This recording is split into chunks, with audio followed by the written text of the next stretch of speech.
What up, people, and welcome to the book club with one mother, three sisters, and a whole lot of hot takes and cool insights. This is The Family Plot. I'm Angel, the host and the heart of the crew, joined by my baby sister Cam, our resident conspiracist, and our mama Lisa, the occasional voice of reason. We are joined by Glenna, my sister-in-law, with the insightful takes. All right, so here's how we get down. Each month, we discuss a book of our choosing. Every week, I'll share a brief summary of the chapters we've read, and then we each pick a discussion question to answer. We'll also share our first impressions, predictions, and anything else that comes up along the way. This month's selection is the first of a three-part series by Carrie Maniscalco called Kingdom of the Wicked.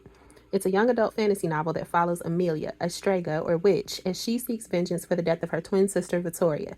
Amelia, who lives among humans, uses dark magic and summons Wrath, a prince of hell, to help her find her sister's killer. The story blends themes of vengeance, romance, and dark magic in a world where witches live in secret. If any of that interests you, go ahead and pull up a chair, pour some tea, get cozy as we get into this month's book, right here on The Family Plot, where every chapter digs deep. All right, let's get on into it. This month, Kingdom of the Wicked, picked by Cam. And yeah, go Cam. Now, first things first. First impressions. Miss Carrie Maniscalco, Miss Carrie baby. Maniscalco, that's that girl. The writing style here, ma'am, I'm thoroughly pleased because I thought I was just gonna be able to read a little page or whatever and then just put her down. But like the way each chapter ends makes me want to keep reading. So Miss Carrie baby, good job. Miss Maniscalco do be that girl. But, She do be that girl. And this is why I've almost completed her first series. we can't even I can't even get into the prologue good without giving props where they are due. So that said, moving into the prologue in chapters 1 through 6.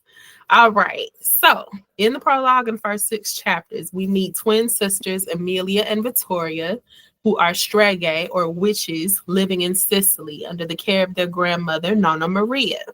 On their 8th birthday, they perform a protection charm to ward off the devil, hinting at a dark family secret involving a blood debt.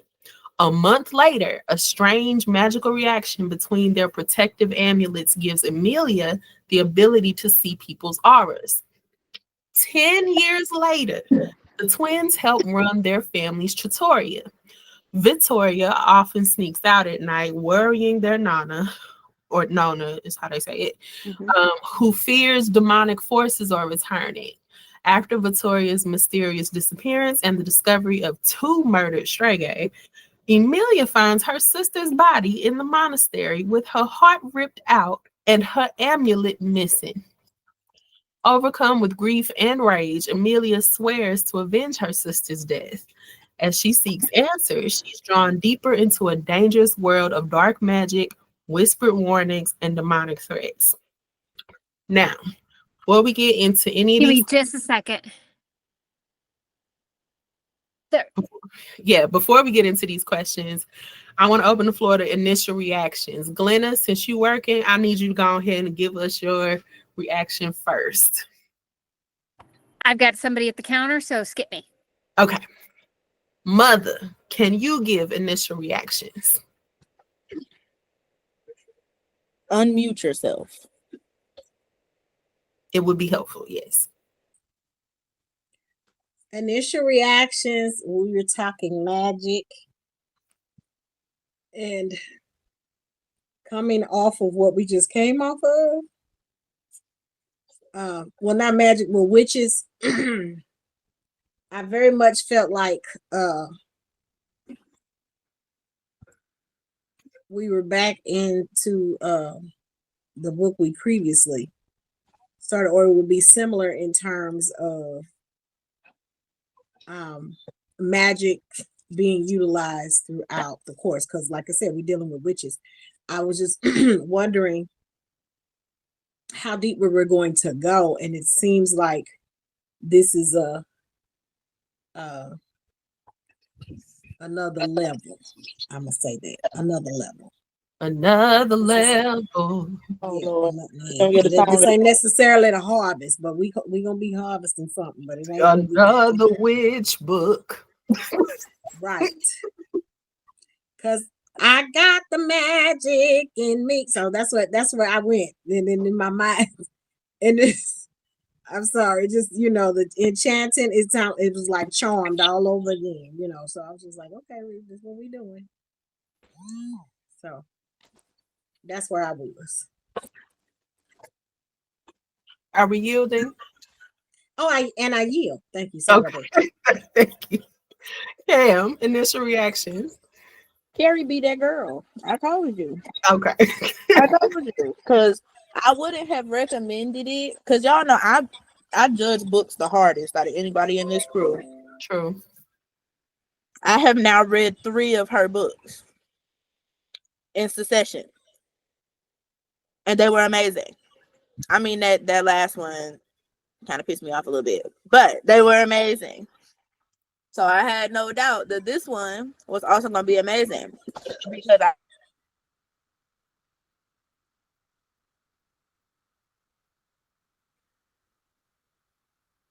Oh no, Cam. I think you froze. Jack the Ripper. Yeah. Cam, you froze. Repeat your last 2 sentences. Oh, you're still froze. How about now?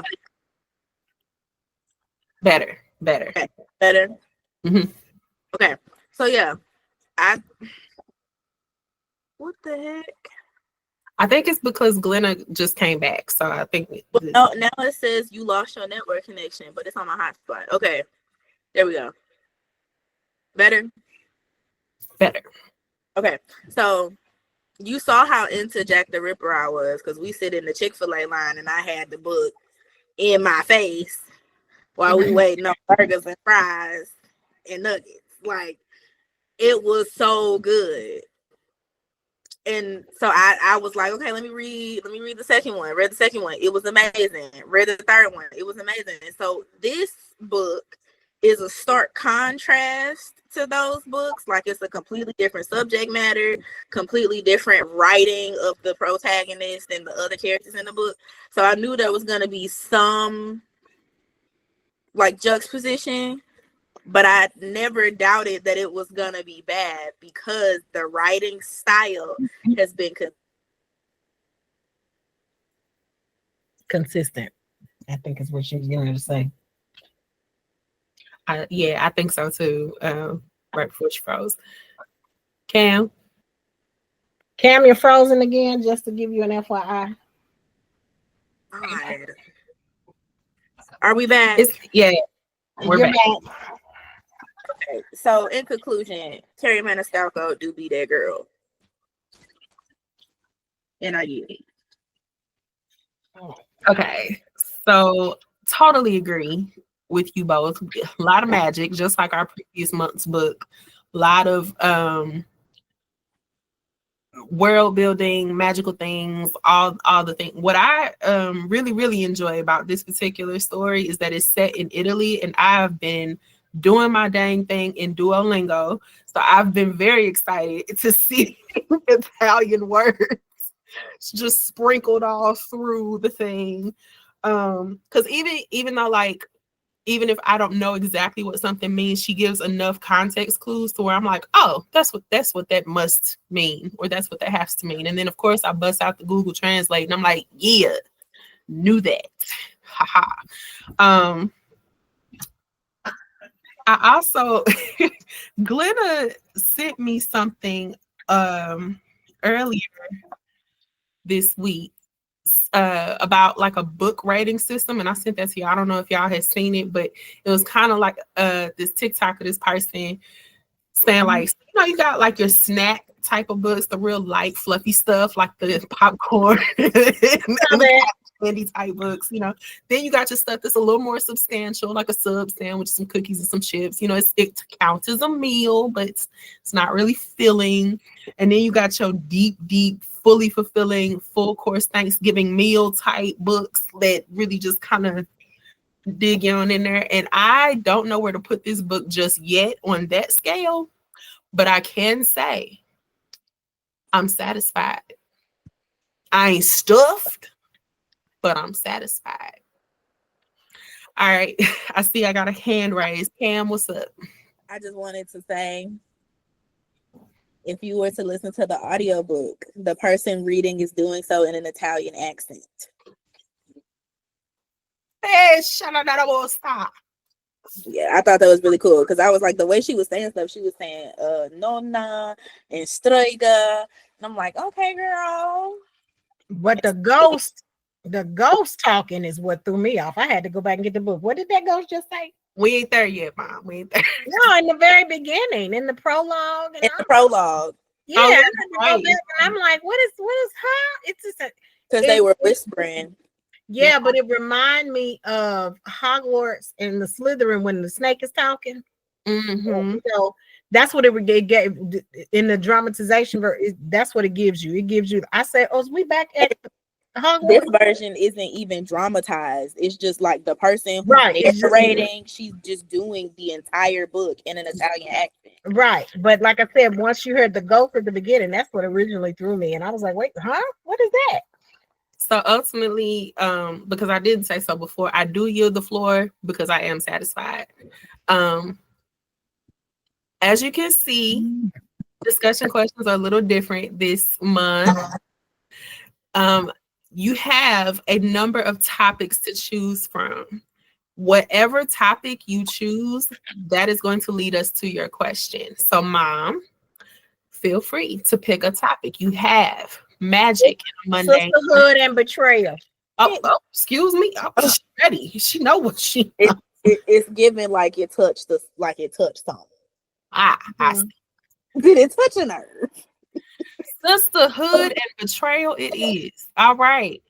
The bond between Amelia and Victoria is a core part of the story's beginning. How does their relationship drive the plot forward? And do you think Amelia's quest for vengeance will honor or betray the memory of her sister? Mom, tell her what's up. Okay, so they have a true sisterhood. Let's start there. You know, as sisters, you have, as siblings in general, you have moments where you like to play a lot, joke around, and they did quite a bit of that in the very beginning. They also, even though they are twins, very separate distinctions about them in terms of how they go about and then what things that they value. What's driving that plot, though, is that, you know, they share a kinship because of being twins that normal siblings don't have. So they connect in a more emotional and probably spiritual way than most other siblings will. You know, you generally connect with your sibling, but as you're a twin, you connect on a different, deeper level. So I think what's driving this plot forward is now that her sister is no longer with her, she feels like a piece of her is gone. She expressed not being complete, like if she was actually married to someone and her spouse died. And then this is how she was describing not having her sister there. And it's like, who am I supposed to be without her? So that in itself is that is initially what's driving her for vengeance, because in her mind, the only way I'm going to have some peace about this thing is if I find out who did this, and if I get them for taking my sister away from me. Moving forward, I can't quite say if finding out about if her vengeance will actually betray the memory of her sister, because she also learned in losing her sister that her sister was keeping secrets from her that she thought she wasn't aware they were as in depth as they are. And I think that's what's driving this, what's going to drive this plot even further. Because it's one thing to keep a diary, but to find that her sister has a diary that she cannot access anymore is what's bothering her. So it's not just keeping a secret or keeping your personal thoughts to yourself. This is more of, oh, I'm blocking everybody out, including my better half. And so now she's really on a rampage or on a drive to find out what was going on with her sister prior to her death, that she did not feel secure enough to share it with her when they were really open and sharing beforehand. So with that, I yield, because oh no, I'm sorry, but like I said, right now I can't say if it's going to honor or betray her, but I think as we progress on in this book, we'll get a little more insight as to which direction it's going to move into. And with that, I yield. Love that assessment, Mom. Good stuff. And I totally agree. I mean, I think it is a little early to know if it's gonna honor or betray her, but I'm excited for the ride, child. All right. As am I. Cam, what's your topic, babe? I have a group question first. Oh, I'm sorry. Pertaining to Mom's question. Raised there. Yeah, go ahead. And it's a question for everybody. Okay. So in relation to the plot, how do we feel about Victoria's death placement? Victoria's what placement? Her death. Suspicious. Placement as in the location of her death? In the book. Like, do you think it was too early? You think it was too late? You think, like Lena said, suspicious. It's a little sus. Got you. Because, sometimes when people be dying, they just be dying way too early. Or they be dying, like, way too late. Like, close to the end of the book when they should have been died a lot earlier. So how you feel about where in the story, placement-wise, her death took place? You know what? That's a really good question. I'm going to agree with Glenna here. I do feel suspicious about it. I'm not entirely sure why though, because I feel like on one hand, her early death in the order of the story is pushing a lot of the story. But at the same time, I'm like, why you went on to meet him so early? Well, I think it's driving. Like you said, it is suspicious. However, I believe that the fact that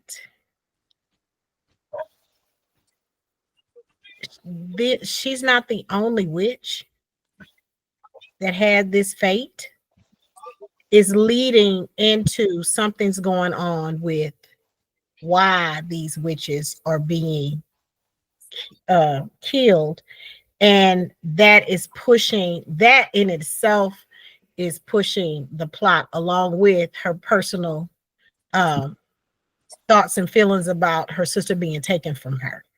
So I think that the background piece of that is, okay, this ain't just some random thing. This is something that's going on, and in order to get to the bottom of it, she's going to ultimately have to get to the bottom of what's going on in them different worlds.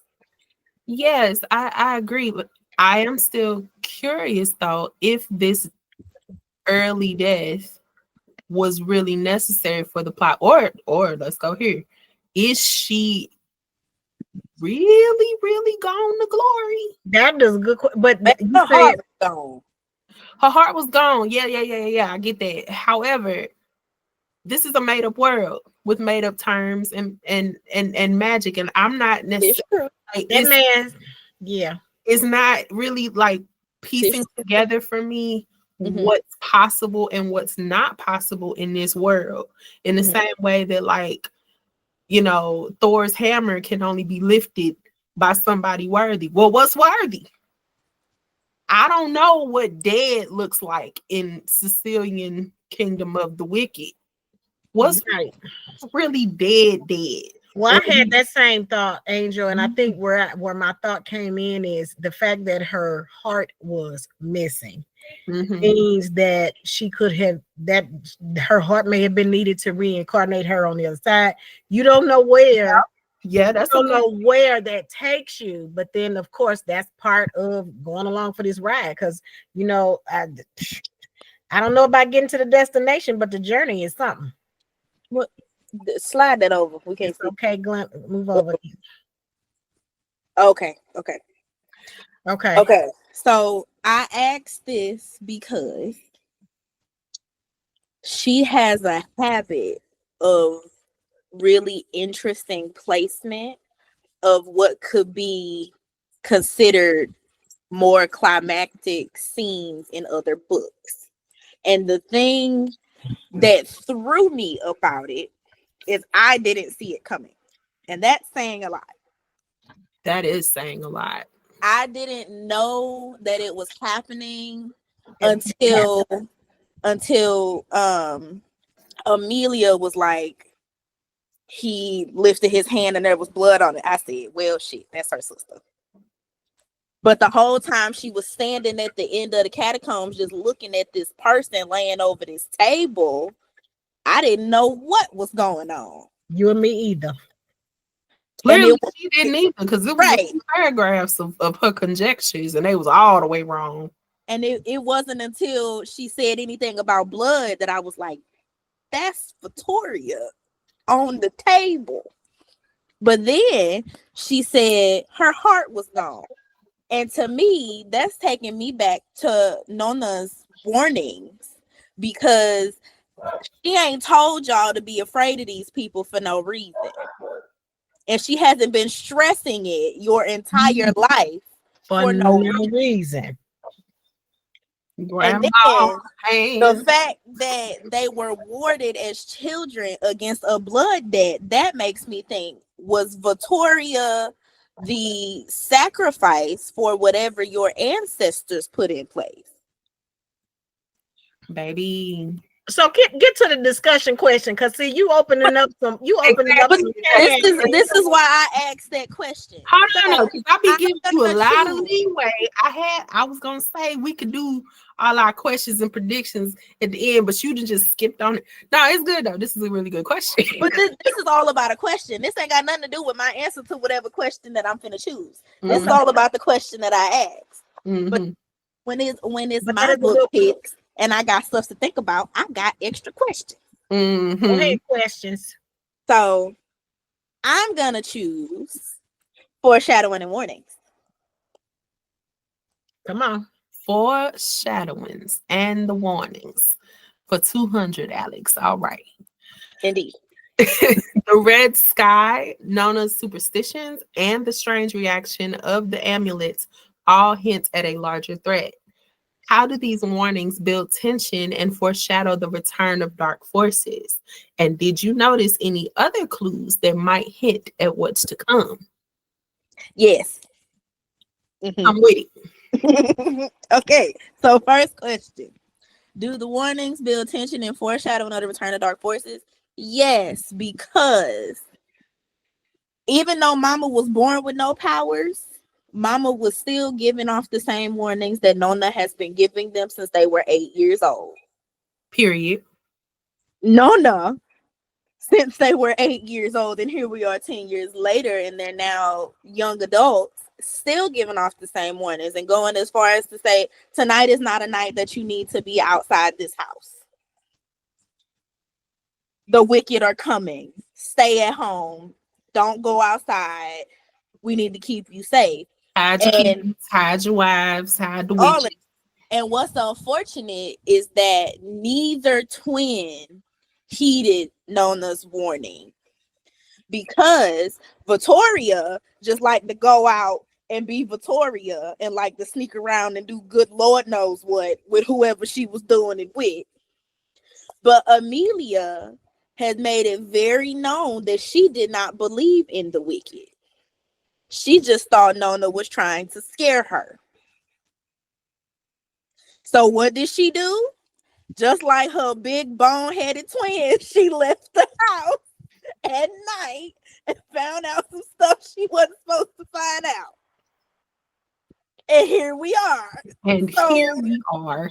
now you done found your dead sister at the end of this long catacomb hallway, possibly under a wicked who looks kind of human, but not really. And then you found her body. So that it was really unfortunate. But like I said, Nona would not be reiterating these things for no reason. Yes, but you know how, okay, you know how I don't want to sound offensive when I say this, but you know how old folk be just saying stuff. Like, I think she was so dismissive. I think Amelia was so dismissive of it because, among other things, old folk just be talking. She just like, all right. I mean, yes, but I raise you. These are not regular old people. Nona is a witch. true. Very true. Those twins are witches. These are not regular people. Quite If true. it's regular people, I get, people just be saying stuff to say stuff. But these are supernatural beings. And And Nona, I'm not trying to excuse Amelia at all, but we all know that it's people in this life that you can give them all the warnings in the world and learn till they see for themselves and have certain stuff in their own house. Amen. that's true. Before they Okay. be a believer. It's true. Now, for my second question, did I notice any other clues that might hint at what's to come? The biggest one for me was their childhood best friend, Claudia.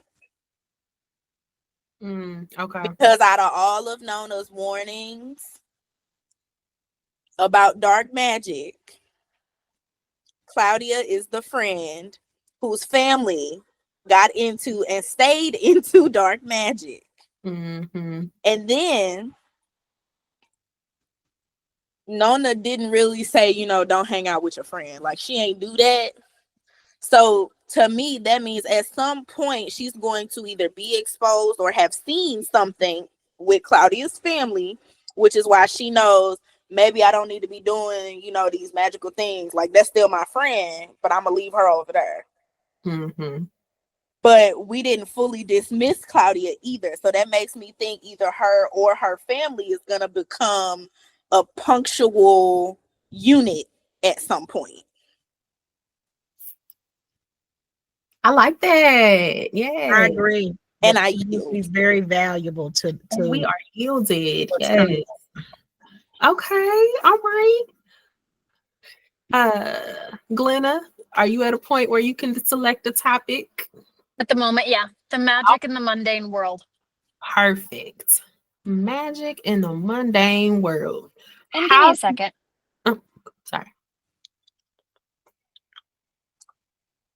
I'm ready too. I'm so ready because I would like to express that in all of the trial and errors of our book clubs, this by far has been my favorite way to do questions. Oh, yay. I'm so glad you like it. I like because we got more than 3 options, so we all really could just do something different. Each and But every I also love that we don't get the question until after we pick the topic, because you just don't know what's coming. I love it. I figured you would. Yay. This is part of what I was talking about when we had that conversation. Like, just this extra variety. This is what I mean. I be listening. I just be having to like work it out, I like it. I'm here for it. And you get some snaps. If you would like a peek at all of the questions beforehand, you can still access the PowerPoint if you want. But if you just want to be surprised, you ain't gotta open it. I like the surprise. All right. Cool.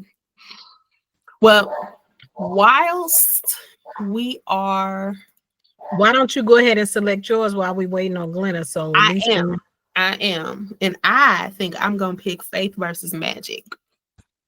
So Amelia has a crush on Brother Antonio, a figure of the church, yet her family practices magic. How do you think this contrast between faith and magic affects her view of both worlds? Honestly, I don't think it has any effect on her view of either world, because it's just the world that she knows. It's just, your people do this, my people do this. I know that she's aware of the juxtaposition. She's aware of just the contrast of overall beliefs and systems, and why she and Antonio can't be together. I think if anything, it's probably made her feel limited in that facet of life because she cannot explore anything with Antonio. So that said, the next question is, what does it say about her internal conflict? I think it says loads. I think it's just a mirroring of other conflicts that she's going to have or is already having in general surrounding, being goddess blessed versus the darker magic, or even just the conflict between her looking for resolution and seeking revenge for the murder of her sister versus finding a way to cope with her grief.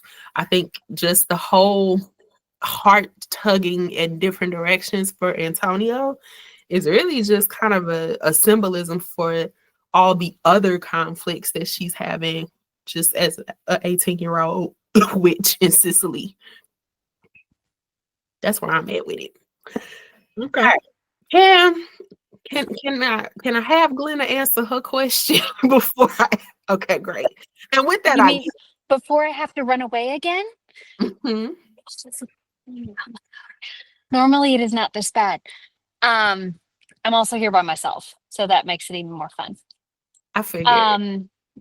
So I had a little. the first thing that I really appreciated about the world she built is the use of the magic inside the mundane world. It gives you the nuance that you have no clue whatsoever what time period we're in.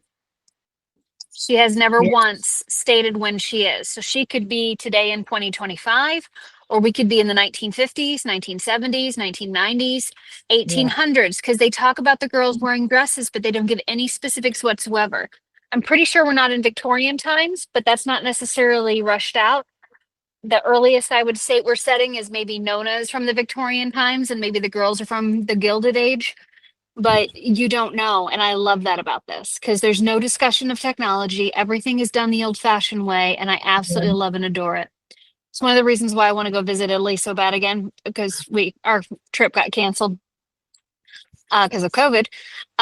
Because it's a way to escape the world and what we're doing, because you can walk down a street and be in the middle and be in the kind of a middle medieval, there's the right emphasis on the correct syllable, medieval town, and be kind of surrounded and immersed in that culture. And I find that fascinating, and the story has definitely brought that out for me. I like the way everything is done, from the way they talk about how they make the beverages to how they talk about how she makes the bruschetta at the monastery. It just makes the world that she has created that much more real and more immersive. And I will agree with Cam on one simple thing. That audiobook is freaky as hell sometimes. Like when we were getting to when she was finding her sister, I'm sitting there listening to it and going, okay, why am I hearing music? I actually paused it because I thought Ian had left something playing in the house, not realizing, because I went for 3 chapters with no background anything, and then all of a sudden it creeps up out of the middle of nowhere. Spot on. The voice actor is amazing. The only thing I don't like is that she doesn't sound as awesome at 2 times the speed as she does at 1.5, where in Legendborn, the girl who read Legendborn sounded just as awesome at 2 as she did at 1.5. So that's the only drawback for me. One thing I mentioned to Angel this morning is that I've been hitting the translate on my Google Translate a lot with this one, but I'm not mad at it. But no, I thoroughly have enjoyed this so far. And since I didn't get a chance to answer the question earlier about first impressions, I go into new novels anytime with kind of open mind, and definitely I think we've hit jackpot with this one. I think it's awesome. And I like the pretty one from Barnes and Noble. Ooh. And one more thing to brag before I yield. I found the most awesome bookmarks. It is a bracelet. So that when you're reading, That's you don't cool. lose it. I love that. That's awesome. So, and with that, I yield. Oh my goodness.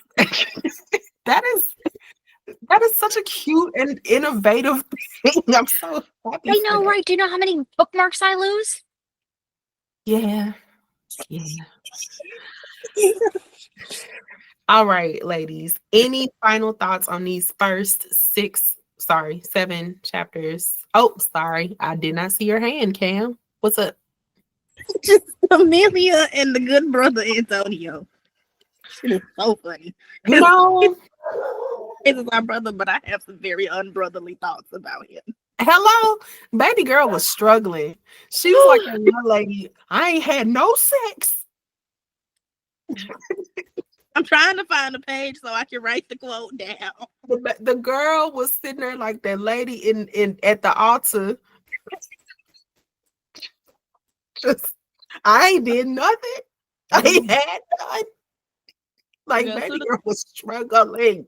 I forgot to write it down, but when I heard that part, I was like, "Oh, about the good brother of the church." Okay. And in That the was church, hilarious, no less. not gonna lie. Inside the church house, making the bruschettas. I said, well, Mamma Mia. Hallelujah. All right. Moving forward. Chapter 7. 7 through 12. All right. Weeks after Victoria's funeral, Amelia is still grieving but becomes determined to uncover the truth behind her sister's murder. She discovers Victoria's hidden diary, magically sealed with pages from a mysterious grimoire. Suspecting the involvement of dark magic and demons, Amelia seeks help from Carolina Grimaldi, who warns her that the diary contains summoning spells and is tied to the wicked, demonic forces not fully trapped in the underworld. Ignoring the warnings, Emilia attempts to summon a demon to break the spell and pursue the man she saw at the monastery. She successfully summons Wrath, one of the 7 demon princes, and binds him to her using a protection spell.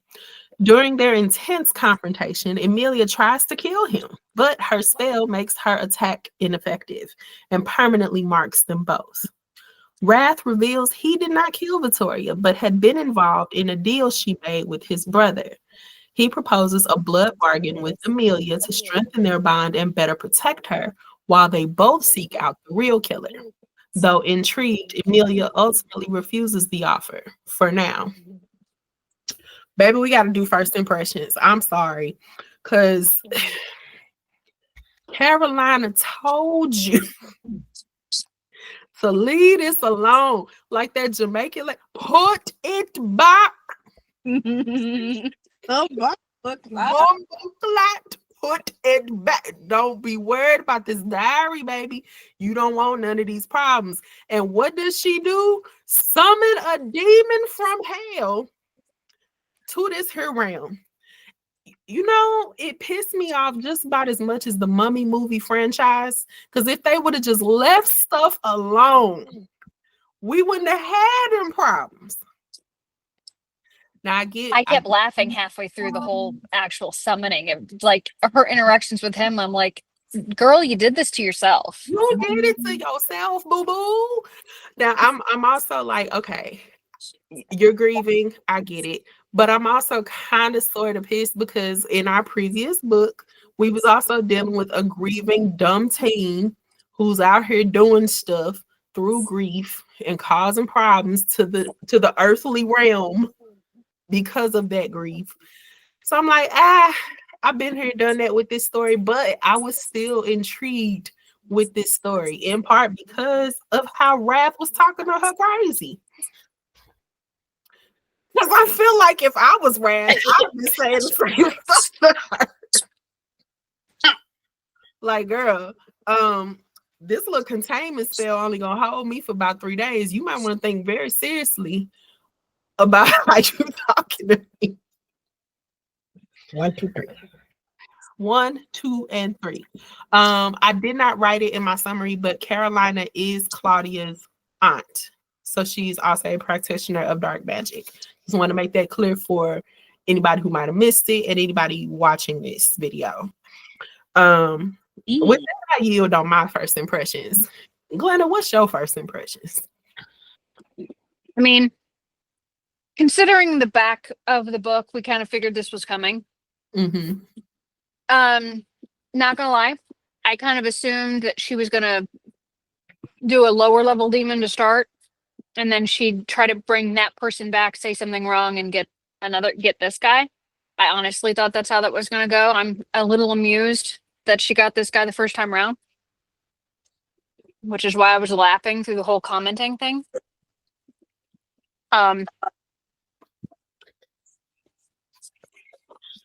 But one thing bodes a question for me from this, from what we learned, is that if he's not the one who killed her sister, but he's the one that she found there,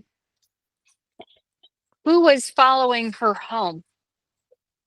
And who was whispering to her as she was on her way home when she found her sister? Oh, good question. I have a theory on that. I have one too, but I don't know if it's right or not. Same. Because I don't have enough information to make an educated guess. I have two knee-jerk thoughts. Same. One is predictable, one is sinister and amusing.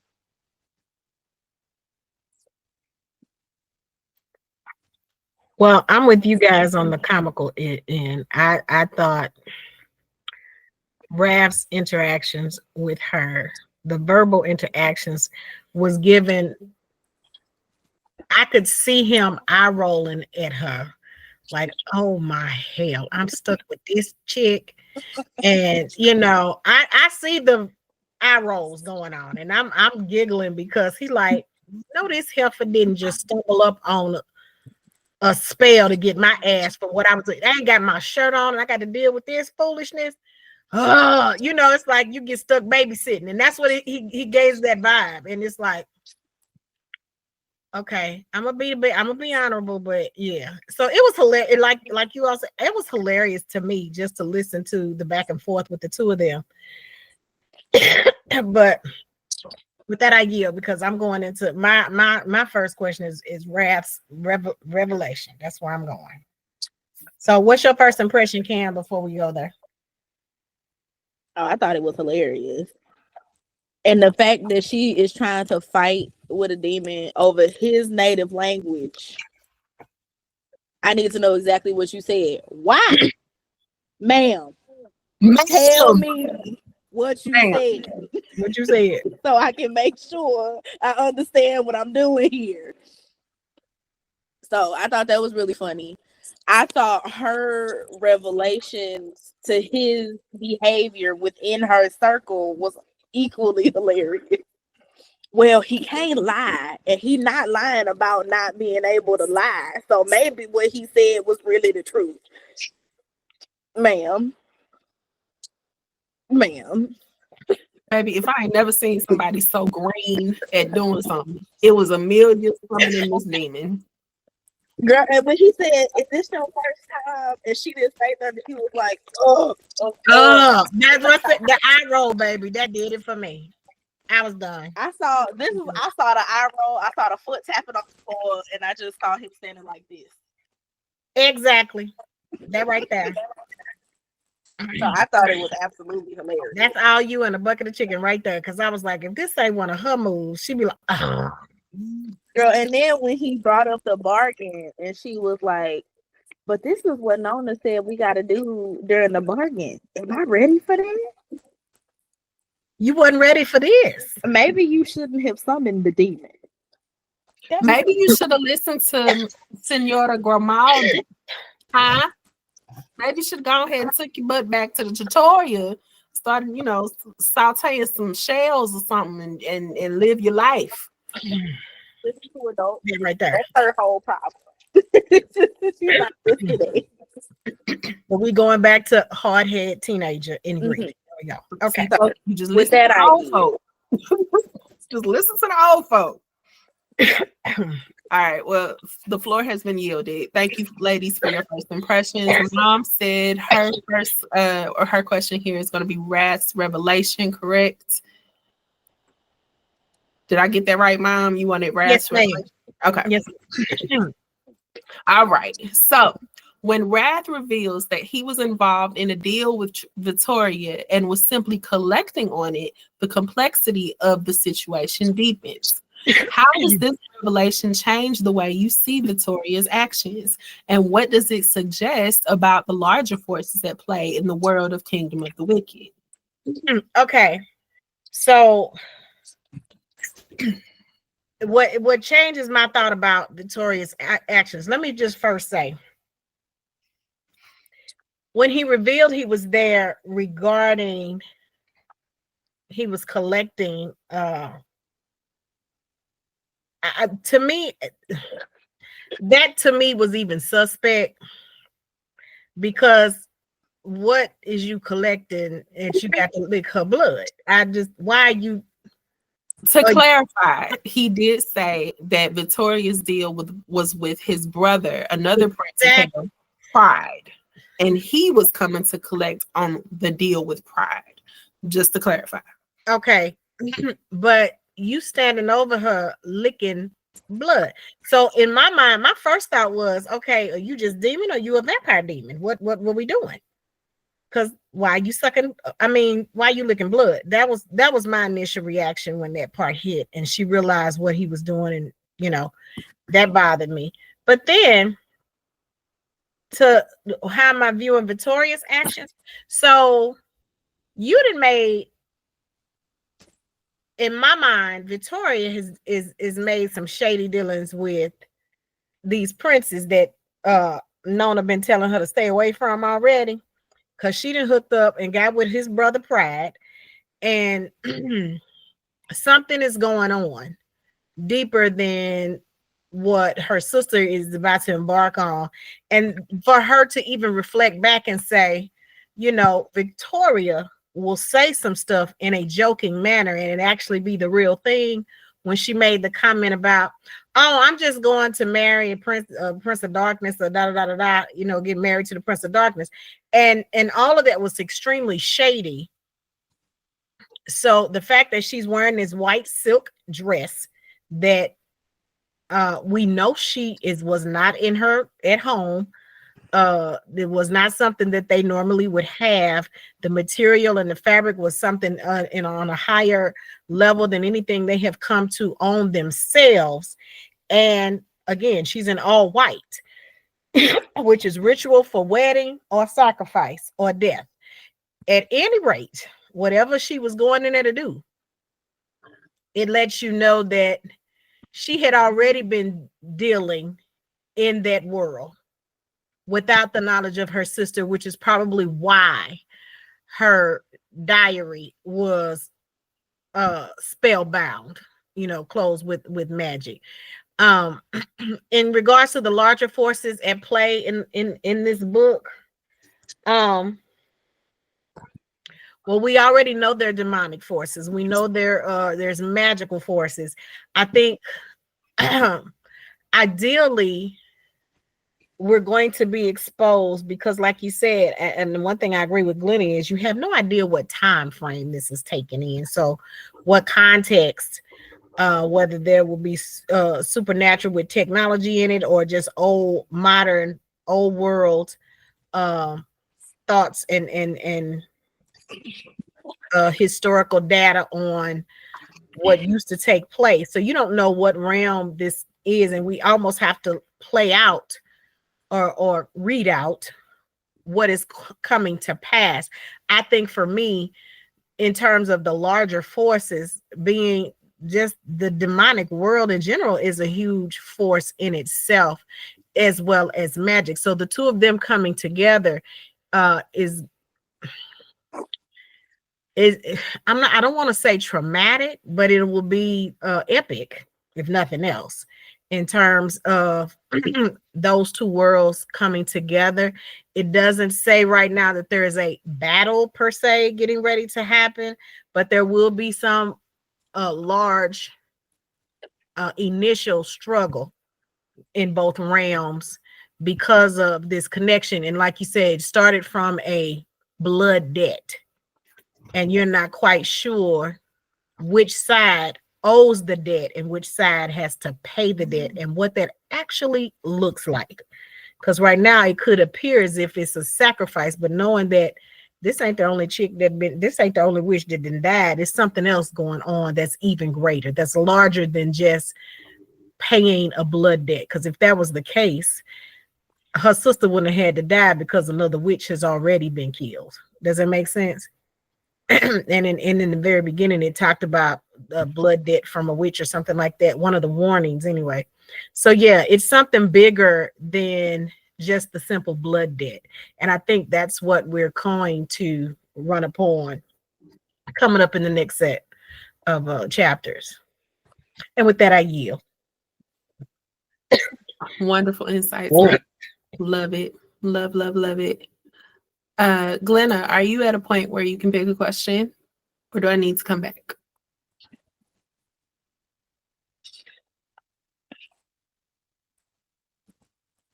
Glenna, can you hear me? Oh, you're muted. My apologies. Are we ready for the question or come back? I think I'll take Amelia's moral compass. All right. Amelia's moral compass. Amelia repeatedly chooses to defy warnings and take dangerous risks in pursuit of answers. Do you think her actions are justified by her grief and need for vengeance, or does she cross a line in her pursuit? And how do you interpret her decision to summon wrath despite dangers? From the auspices of a rational mind, her grief, while makes her actions understandable, it does not justify them.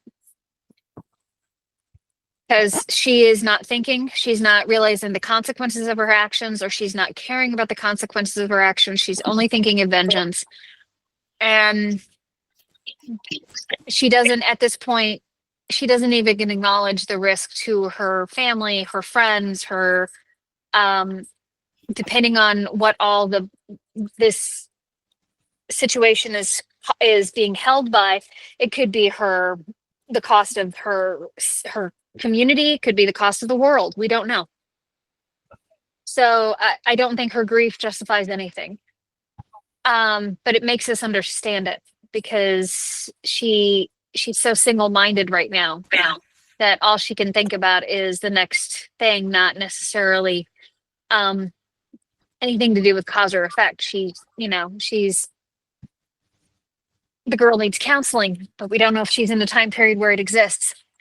How do you interpret her decisions to summon wrath despite the dangers? Given her reckless behavior as of late, par for the course. I think she's messing with stuff right now that's 5 miles above her head, and she doesn't give a damn. And I don't think that it's going to bite her in the behind at some point. We just don't know how hard that bite's going to be.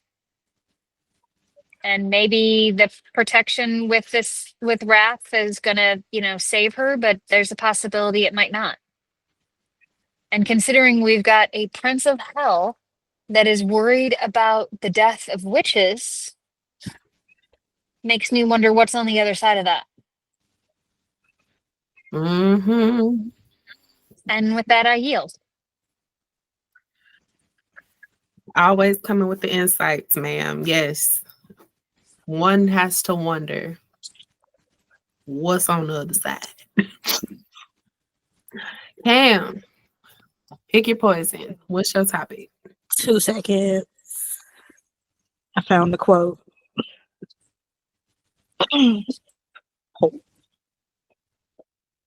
Which quote? Hold on. The Demon Prince's offer. The Demon Prince's offer. All right. No, that's not at all what I clicked. Sorry. The Demon Prince's offer. There we go. All right. Wrath offers Amelia a blood bond as part of a mutual bargain, protection in exchange for her cooperation. Do you think her refusal to accept the deal was the right choice? And what do you think the consequences of accepting or rejecting his offer might be?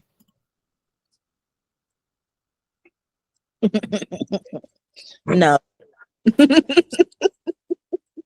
No. She was stupid. She's very stupid.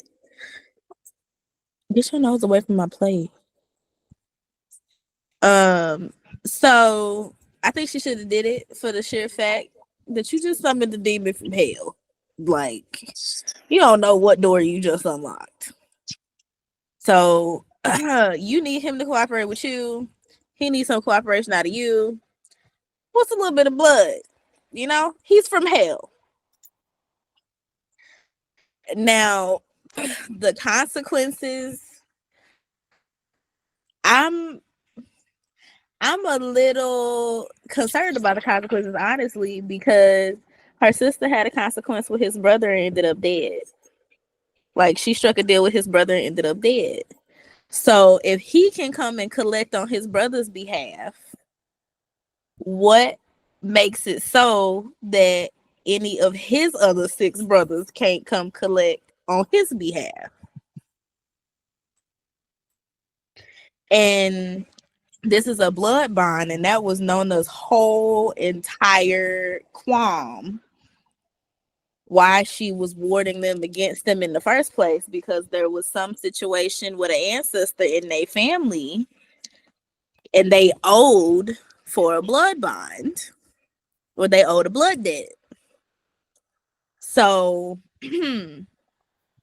I'm hoping she reaches back into her 8-year-old brain and recognizes this is the stuff that Nona was talking about. This the dumb shit she was talking about. So I don't think it was smart, only because I don't think it was smart for her to refuse, only because you just summoned somebody from the depths of hell. He happens to be a prince in hell, and you don't know what door you just opened summoning him up here. However, if she was to accept his offer, I feel because there is a protection bond there, that would have at least protected her from his brothers. And he's wrath. So you got pride, gluttony, just greedy. So you don't know who gonna come up after you didn't open this door. And rejecting his offer means you have just left yourself open for any and everything that could come up from anywhere. Anytime, any place. So that was stupid. And I yield. I really couldn't. Mama, you look like you were just laughing. I couldn't have said it better myself, Cam. Yes, a million times yes on all of that.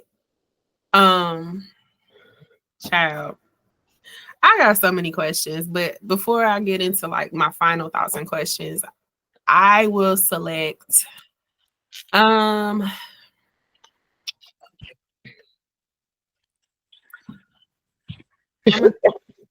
power of protection spells. So, Emilia's protection spell binds Wrath to her, making him unable to harm her, but forcing him to protect her. How do you feel about the dynamics of the relationship? It's freaking hilarious. Yes, it is. Period. Yeah, we kind of touched on it already, but he's just so obviously annoyed with her. She's obviously like out of her element, in over her head. They both need something from each other. They both have a common goal, but at the same time, they're very strategic in how they talk to each other and how they maneuver what information to give each other. It's very similar to the Selwyn and Bree bond in Legendborn. I'm not entirely sure if their dynamic will ever get to a like mutual respect as Selwyn and Bree did, but I'm really, really, really amused at where they are right now. Does the concept of protection through magic feel empowering, or does it create a sense of dependence on darker forces? Me personally, I feel like it's a dependence on darker forces, particularly if you're talking about having said protection from a dark force. I do think in the face of, 6 other demon princes, you might want to have one of them on your side, at least, if not in an emotional sense, in an obligatory sense. And yeah, Cam, I agree. I don't think it was the wisest thing for her to reject his protection offer. Although he's a demon, so I'm not really certain how truthful he's being about his offer in the first place. So I can't judge her too harshly because she has a healthy amount of skepticism given her situation. It doesn't make a lot of sense to me to know that there are greater devils and you not side with at least one of them to cover your ass. But again, she has been very strategic in how she's garnered information from him. So maybe it's part of her overall scheme and means to an end type deal. I don't know. Maybe for her that is what feels empowering, to not be beholden to anybody, demon included. I don't know. But with that, I yield. Now, that said, I got some final questions before we wrap up today.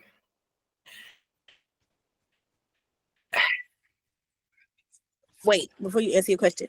Mm-hmm. Before you ask your question. Mm-hmm.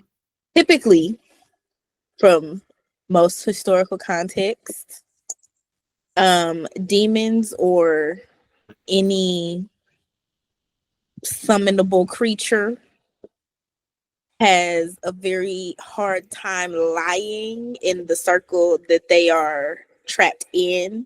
Lying will be physically painful. So he can't lie. He did say he couldn't lie.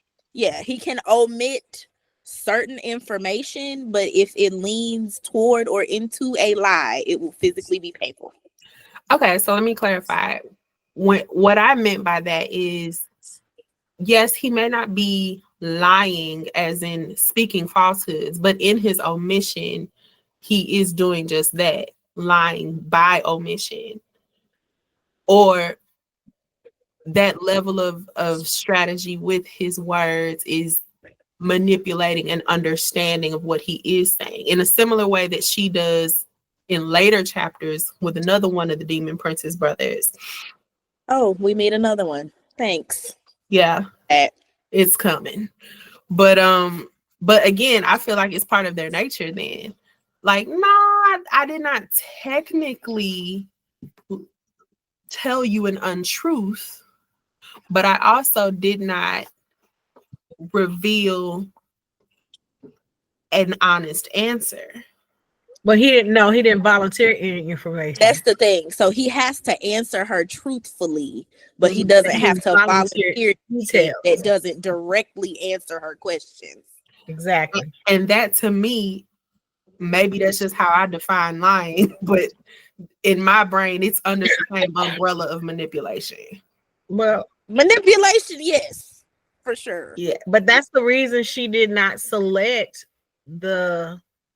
his offer, was because in the back, like Kimmy said, in the back of her 8-year-old mind, that little reminder come up: don't make a deal with the demon, because that is not. Mm-hmm. So that came to play, which is why she didn't, and she was girl. If nothing else, could have had your brother your needs met, just accepting the deal right there. No. But that's just me. But we also ain't Amelia and Cicely, so We not. Okay, go put okay. So one of my closing questions, page 5. Hold on. Nona tells them, and this is the prologue, by the way. Mhm. Nona says there are 7 demon princes, but only 4 the Carlos should fear: wrath, greed, envy, and pride.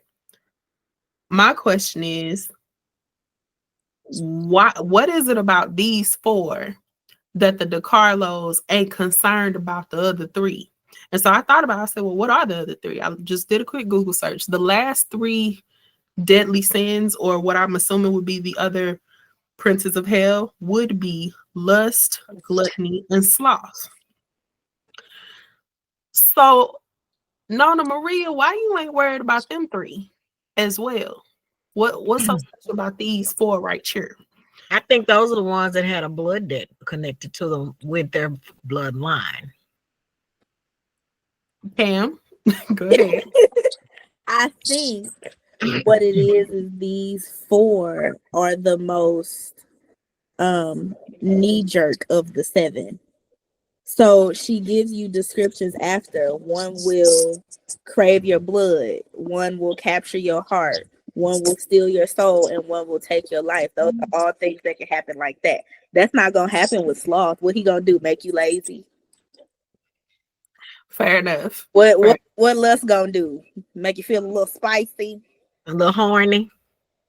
And gluttony just gonna make you Make hungry. you hungry. I mean, they can't really do nothing that's going to be hurtful and detrimental. Immediately. These 4 can Mhm. cause damage right then and there. Like, you make a decision out of wrath, you can go to jail, you can die. You make a decision out of greed, you can go to jail, you can die. Out of envy, you go to jail, you die. Pride, you go to jail, you die. Because I don't know if I agree with that. Now, I don't know if I agree with that, because them last 3, although those, they may not be instantaneous in the way that you're saying, they very much can cause a similar level of because lust harm. can make you go to jail and it can make you die. And in essence, greed and gluttony to me are very similar in how they can affect your life depending on what the situation is. So I like the theory, but I don't know if it's holds up in practice. But okay, speaking of which, I'm glad you mentioned it. She did say one will crave your blood, and I feel like she wrote it this way for a reason. The 4 you should fear: wrath, one will crave your blood. Wrath was clearly over here. Tastes like chicken, like craving blood. Greed said right after that, it said one will capture your heart. So I'm wondering if greed had something to do with the missing heart. Mm-hmm. Envy, one will steal your soul. Not really sure if what that means or how that's gonna look. And pride, one will take your life. So I thought it was very interesting that she wrote steal your soul and take your life as 2 totally different things. Because how I'm thinking of it is, if your soul gone, is not your life also gone? How you still living? No? Not always. Break that down for me, please. Okay, so the way I'm taking it is with envy, in relation to your soul, people are going to want you until they have you. So if your soul looks appealing to whoever envy is, they're going to be jealous of it until they have it. It's kind of like a kid with a toy. They got, you know what? Let me not say that. Let me not say that. It's a kid with a toy. Mm-hmm. They go to daycare. They got the newest toy on the block. There's another baby who has maybe not the newest toy, but is now jealous of said kid with new toy. They're gonna go want to take that other baby's toy because it's new, it's shiny, it got the bells and whistles, it got the stuff that they want. The same can be said for a soul. So if this is envy, because there's jealousy attached to envy. So if somebody wants that soul, if so, say it's me and you. or me and any one of y'all, you might have qualities and attributes that I'm envious of because I don't have it or people don't see that in me. And I'm looking at you getting treated differently because of the goodness that people see in you that they don't see in me. So I'm going to want to take that from you so that people start looking at me and treating me in the same way that they were previously treating you. I can take your soul and you still be living. Okay. So what I'm hearing you say is, okay, so you have your life and your soul is acting as a life force, like whatever is driving. Got you. Okay, that makes sense then. Because it says, what would a man profit to gain the whole world and lose his soul? Got it. Cool.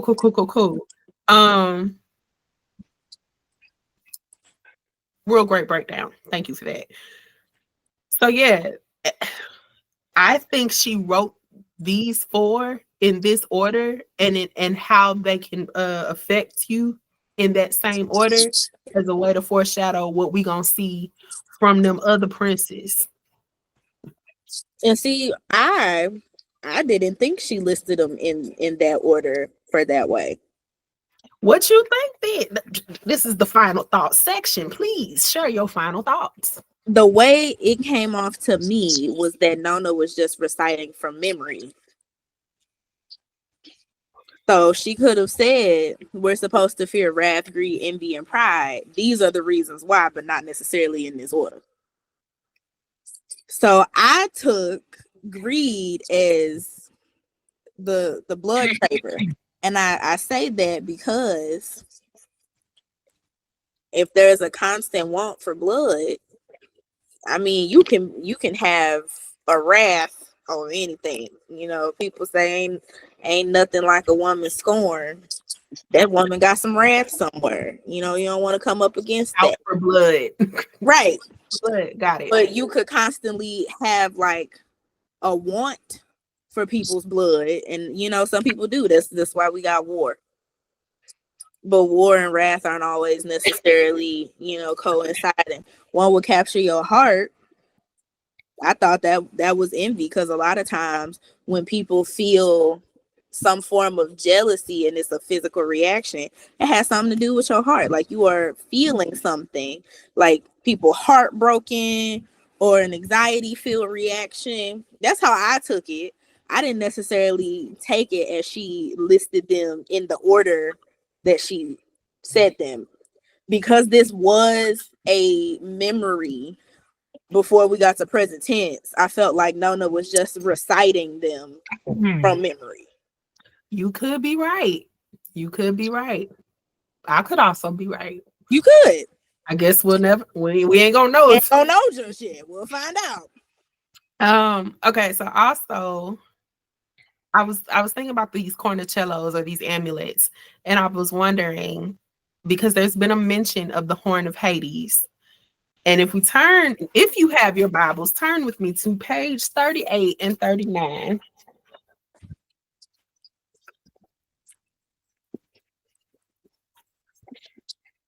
Uh-huh. Mm-hmm.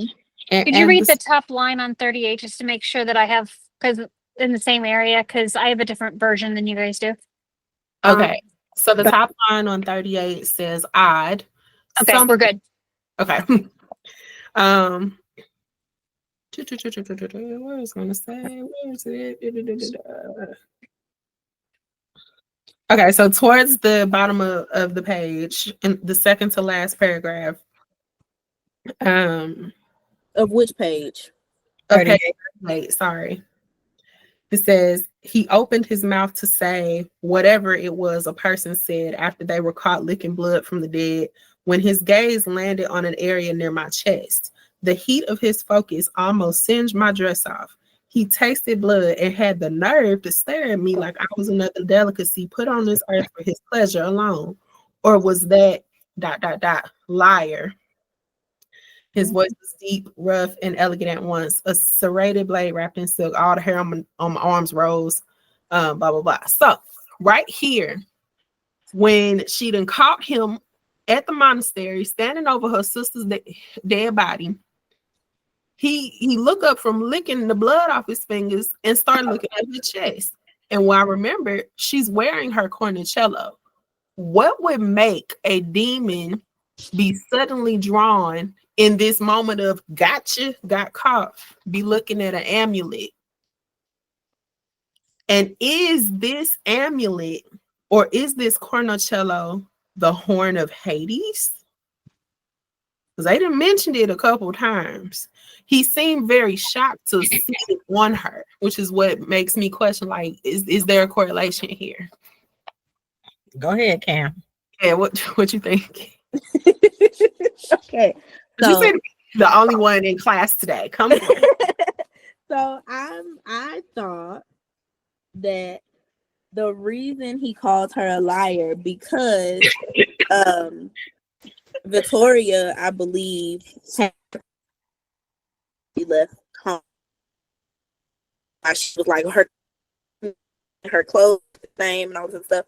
I believe he looked at her chest and called her a liar because he was actually looking for her.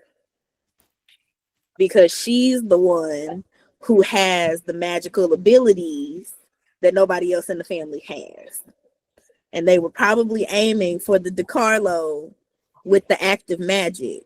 And as far as we know, she's the only one. Nona's magic ain't active no more. She just passed the knowledge.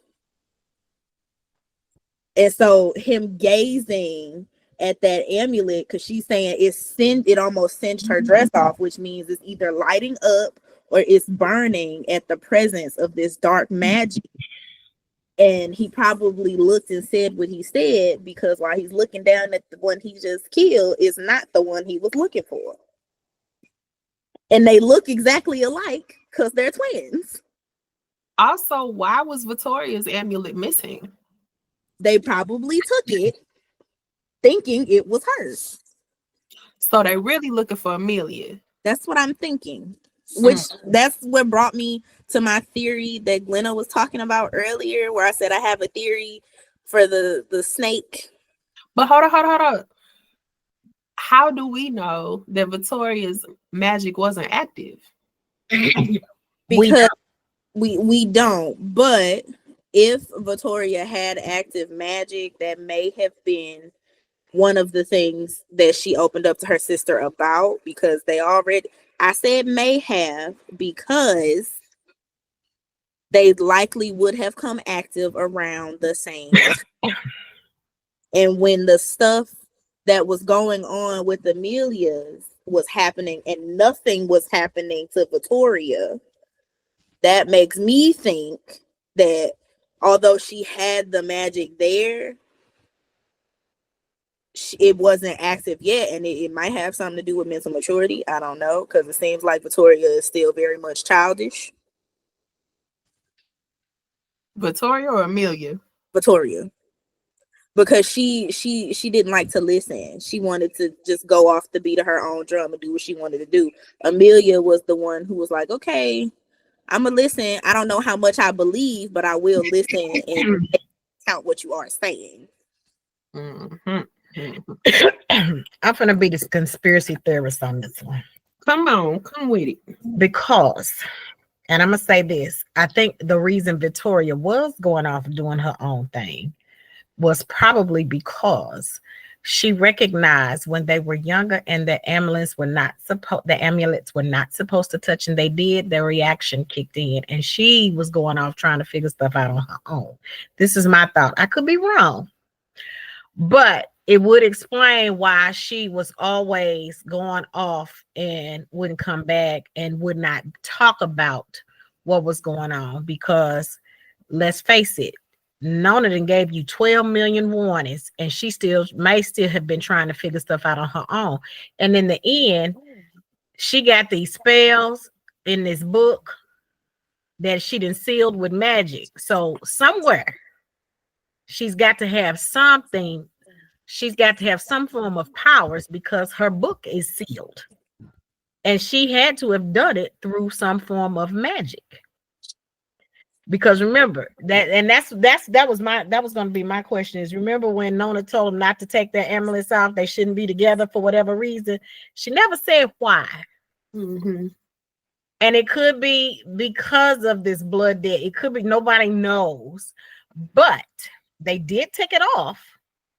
They did have them touch at one point, and that could have been at the moment in which their magic woke up in them. Nobody's really saying, but we know that Victoria, at some point, her magic was very relative because her book, her diary, is sealed through magic. And we just know she's been real sus and real secretive about these goings out and happenings. Because before they used to talk and all that other stuff, they were siblings, they shared. But as she grew and they got up in age, she just kind of went off and started doing her own thing. And I think somewhere along that line, when after those amulets were close in proximity or touched or whatever, it opened up the floodgate for her to be curious. And that was something she did not reveal to her sister because of all the warnings and heedings of Nona. That's just my theory. Okay. I like that. I want to revisit a question that was brought up earlier because it was so good. Who is whispering to Amelia on her way home? Girl, who is that voice? I want to know. Go ahead, Glenna. Go, Glenna. Glenna, go first. Glenna, Sorry. I want to know the predictable and the sinister. Come with No, it. my hand is raised because I want to comment on the previous statement, Go for Okay. it. previous comments, because I've been going back and forth like a chicken with my head cut off in here. She froze. And you just froze, Glenna. No, she froze. Come back. No. Froze in mid-sentence. That's an We ain't heard nothing. We ain't heard nothing, Glenna. It's frozen. Jesus, fix it. Okay. Okay. there we go. Okay. Right. All right. There we go. All right. So, I not think of names right now. Victoria was the only one that took it off. The Yes. other sister left hers on, and they never touched. She just held both of them. Correct. And she was what I kind of interpreted, because you guys were talking about whether or not Victoria has magic or not like that. I kind of involved it as they have different kinds of magic, because they mentioned the different members of the family different, and she had, and her magic was amplified when the necklaces did whatever they did. So I Right. think you're right that he was looking for her, and that's why he called her a liar. But I think it's because she has the type of magic he needed and not the sister. I like that. And I think her being able to see magical auras is what he's going to need most in whatever he's doing. Uh-huh. Gotcha. Always a good insight. And as far as who's doing the whispering, I don't know, and I want to know. Okay. Have thought. Pam, what are your thoughts? So we know that Wrath was present that day, Correct. that fateful day. She also mentioned, and it didn't click for me till today. She mentioned when he came up through the summoning and she had like the little tattoo on her arm or whatever, that it was gold. It was a gold tattoo that matched his gold magic and whatever else. I don't know if anybody wants to take a gander at the majority color on the cover of their book. At least this version of the book. Gold. It's nice and gold. Yes. Mm-hmm. I'm thinking that because we know that the wicked can be possibly maybe shapeshifters. I'm thinking that in his goldness, that the snake sound that we were hearing was possibly Wrath in his other form, following her home, but because he is a demon, can amplify his voice and made the sounds that he made. And in all of the summoning that she was doing, why was it just Wrath that came up? If you can reach 7 princes of hell, why was it just that? I feel like he was doing some stuff. I think it was him. That's possible. So do you I are you hate to ask, but can you repeat that? okay? Yeah, go 'Cause I had ahead. to turn my volume down. Okay, I'm thinking. What color is the front of your book? Is it mostly purple or mostly gold? Mostly purple. It's Is the well, snake still it's gold? like this is purple. This is Okay, so you got the gold parts on there. So yeah. I'm thinking because when she summoned Wrath and the tattoo came on her arm, she stated that it was gold and that the magic radiating off of him was that gold color that was plastered on her arm. So I'm thinking because we know he was there that night and can just move whenever he wants to move, and that it is possible that those demons are shapeshifters, that it was him in his demon gold snake form with his amplified voice following her home that day.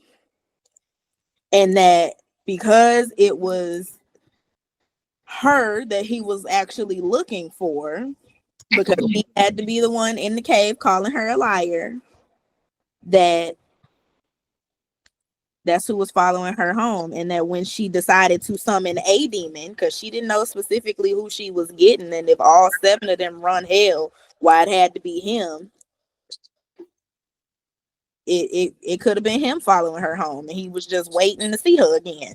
So what I'm hearing you say is Wrath is like the basilisk in Chamber of Secrets. Yes, that's what I got. Okay. That's what it was given for me. I could be wrong, and we could be interpreting different things in different ways. But when she said that the magic was gold and that it plastered on her arm in a golden tattoo, It was gold and purple. that made me think I was back. gonna say it was lavender primarily, Yeah, wasn't it? lavender and gold. Yeah, but it had gold undertones. Okay. Yeah, so when she said that, it made me think back to the conversation with Brother Antonio, how he was talking about shapeshifters and how he said, well, Nona's not the only one who thinks demons are back. Oh my That- God, you're right. Antonio was over there dispelling rumors about shapeshifters in the other towns. And when Wrath dropped his dagger, it was the snake on the And dagger. it was gold. It was gold. So me personally, I think this is Wrath. Girl.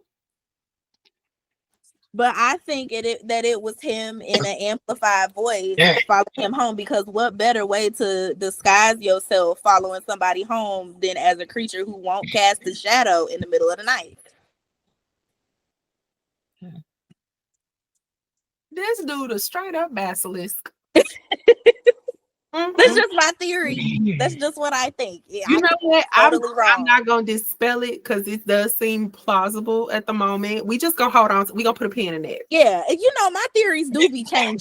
They do. They do. So this is just me 1/4 of the book in. That's just what I was suspecting when I was hearing it. Okay. So before I let y'all go, my last and final question. Why is Amelia so adamant about human witch hunters despite all the evidence of demons being involved? Like, I know she's not been the twin that has believed Nona all these years. She's just kind of been pacifying this whole thing. But baby girl, you have a whole demon in a cave. And you still saying, oh, well, I don't think the Malvagi are involved. It could be witch hunters. I think that was to throw them off.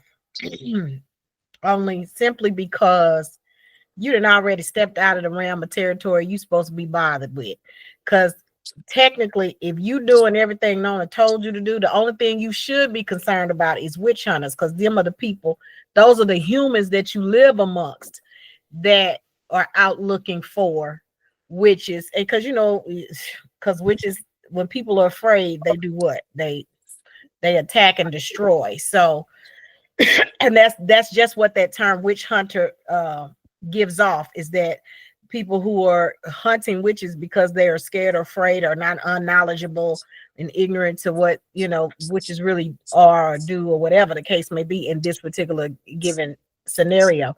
But so Nona has been setting them up for understanding that you need to stay away from this realm of evil, but be mindful that we are living amongst these humans who also have a level of fear about our kind and are looking to hunt us down. So be mindful. So because we still talking about a child.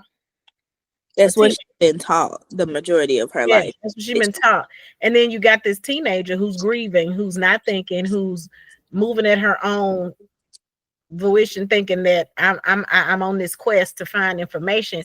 And I know what I've done is against what I've been taught. So therefore, I'm gonna do everything in my mind scope to keep them from thinking all of this, because that's going to open the door up even more. Because Nona ain't crazy.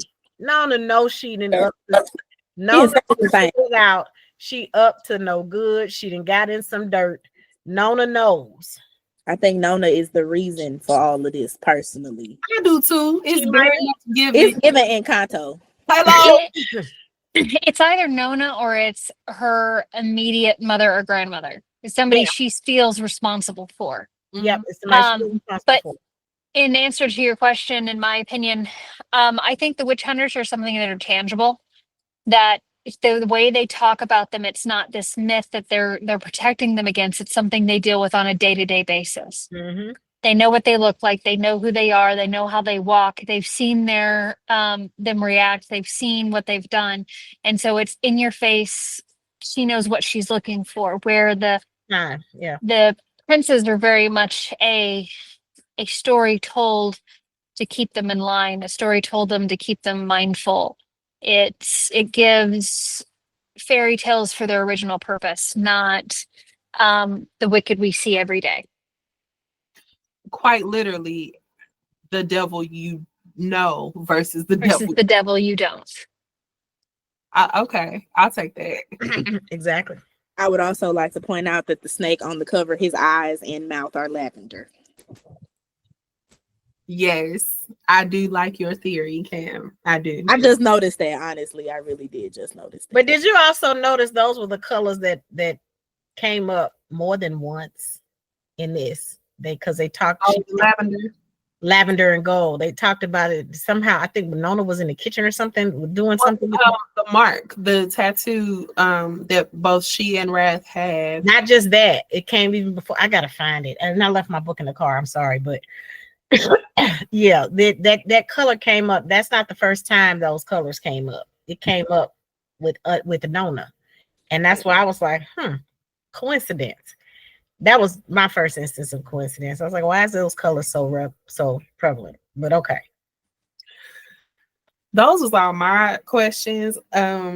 Ladies, did y'all have any other questions, predictions, comments? Because I'm excited to get into the next 12 chapters of this book. I do like how this book is flowing, because it is, if you're on the Audible, you don't want to stop when it says, when it goes to the next chapter. You're like, yeah, but what just happened? I need to know what happened next. And I was just telling Cam that every time I had to force myself to stop because I was sleepy. I was in the bed, like I was getting ready to I'm gonna just read a page or two, and the chapter would end, and I'd be like, nope, I'm up. Glenna, any closing remarks, predictions, questions, comments? I'm going to keep everything in the back of my head at the moment because I don't know enough to be able to make any valid anything right now. And my prediction as far as, the joking of who, since we know it's not him that killed her, but somebody else, my knee-jerk reaction, because this is where my brain goes, is that it's one of the brothers. It's not one of the brothers of the monastery. That's not actually a brother. Girl, I was thinking one of them brothers is a shapeshifter. But that's just me. Sorry. They work too much with what they're dealing. Yeah. So or one of them was corrupted into acting on the behalf of something else. And my money's on her crush. Stay out of my head, Glenda. Stay out of my head, girl. I was literally just thinking. Uh-huh. I'm thinking Brother Antonio was a little sus. Stay out of my head. And I think he killed Victoria because he needed to kill her, but he couldn't bring himself to kill her. And so he killed her sister. That's my prediction. That's the only prediction that I will give. Now, I could be completely wrong. I know definitely was just thinking. Like, I think he a little sus. Because here's my reasoning for that. And I know I said I wasn't going to do this, but here's my reasoning for that. We get all this info dump about him. We know about his history. We know about his family death. We know about his tragedy. We know about all of it. Why? Why do we know all of that? Simply because he's her crush.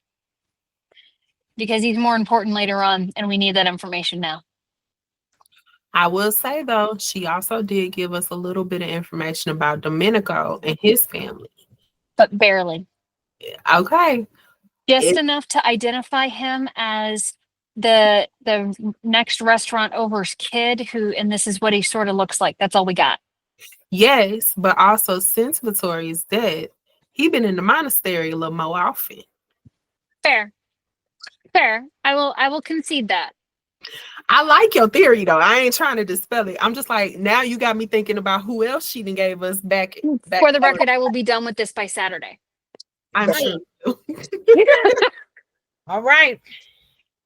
All right, ladies. Good night. Have a good night. I will see y'all next week. All As right. in the next 12 chapters. Have a good Okay. one. Bye. Bye. It's the family plot. Come and see what we got. If you like mystery and fantasy, then this is the spot. It's the family plot. Come and see what we got. Follow on Instagram and YouTube and even TikTok.